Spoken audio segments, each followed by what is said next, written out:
So, have you ever run into that problem where your data just doesn't fit into a perfect, neat grid? Maybe you're tracking scores, but not everyone's played the same number of games.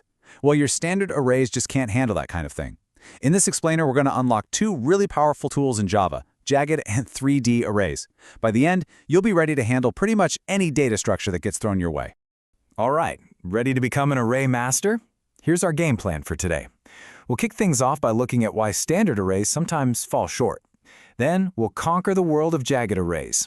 After that, we're going to blast off into the third dimension, and I'll wrap everything up with the ultimate cheat sheet so you remember it all, whether it's for an exam or your next coding project.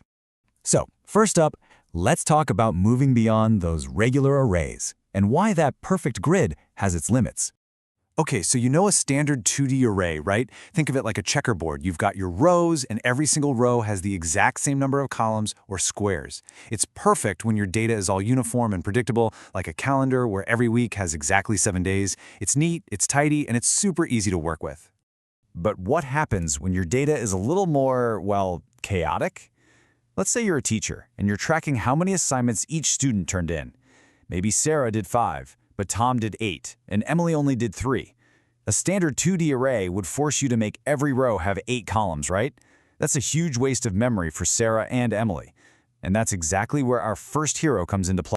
Let's dive into jagged arrays and see how they actually embrace all that irregularity. So a jagged array is basically a custom-built solution for messy data. The main idea is actually really simple. Instead of having one rigid grid, what you really have is an array of arrays. And the cool part is, each of those inner arrays can be a totally different size. That means you can have one row with 3 elements, the next one with 10, and the one after that with just 1. It's all about flexibility. Here's a great way to picture this. Think of a bookshelf. The bookshelf itself has a fixed number of shelves, right? Let's say 5. But each one of those shelves can hold a different number of books. The top shelf might be crammed with a whole series, while the bottom shelf just has a couple of big textbooks. The number of shelves is fixed, but what each shelf holds is variable. That's a jagged array in a nutshell. Okay, enough of the theory. Let's get our hands dirty and actually see what this looks like in Java code. Ready to build one? It's really as easy as 1, 2, 3. First, you declare the main array, and you just tell it how many rows you need, how many shelves are on your bookshelf. Then, step 2, you go in and you create each row one by one, giving each its own specific size. And finally, you just fill it up with your data. Let's see it in action. All right, let's break this code down. We're making an integer array called nums. That first bracket, the 3, tells Java, hey, I need 3 rows. But look closely at the second set of brackets. It's empty. This is the secret sauce. We're basically telling Java, give me space for 3 arrays, but hold on. I'll tell you how big to make each one in a minute. And now, it's time to customize.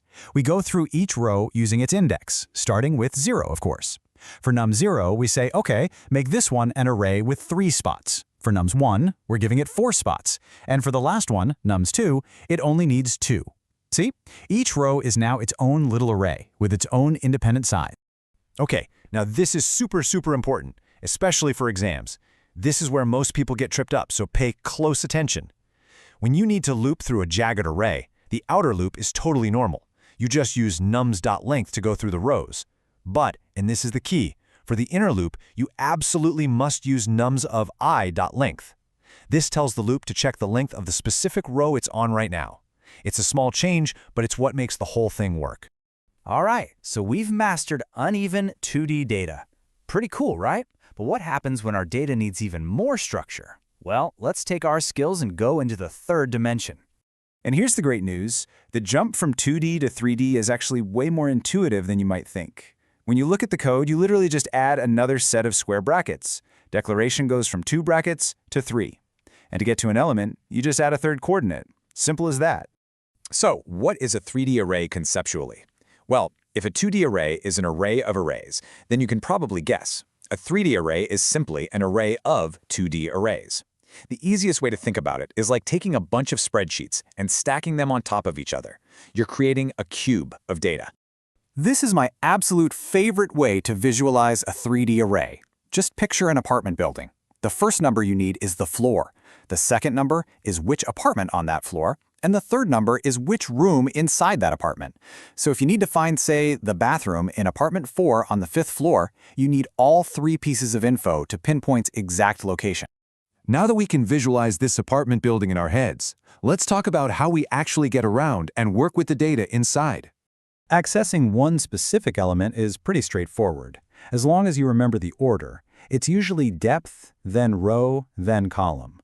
So if we see data index 1, index 0, index 2, we're telling the program, okay, go to the second floor, that's index 1, then find the first apartment, index 0, and finally give me what's in the third room, index 2. And this probably won't come as a shock. Just like a 2D array needs 2 nested loops to visit everything, a 3D array needs 3. The outermost loop takes you through the depth, or the floors. The middle loop takes you through the rows, or the apartments on each floor. And that innermost loop takes you through the columns, or the rooms in each apartment. Each loop just takes you one level deeper. Whew, okay, we've covered a lot of ground. So let's bring it all together and build a quick little cheat sheet. This is the perfect slide to screenshot for a final review. Let's do a quick side-by-side. The biggest difference is the structure, right? Jagged arrays have that awesome flexibility with variable rows, while 3D arrays are rigid, fixed in all dimensions. And that really tells you when to use them. Got uneven, irregular data? Go for a jagged array. Got something that represents a physical space or a geometric shape? A 3D array is probably your best bet. And for anyone studying for a test, burn these points into your brain. For jagged arrays, the magic trick is remembering array_i.length in that inner loop. It has to adapt. For 3D arrays, always remember you need 3 coordinates to find anything. And the universal rule for all of this, every extra set of brackets you add is another dimension, and that means you'll need another nested loop to get through it all.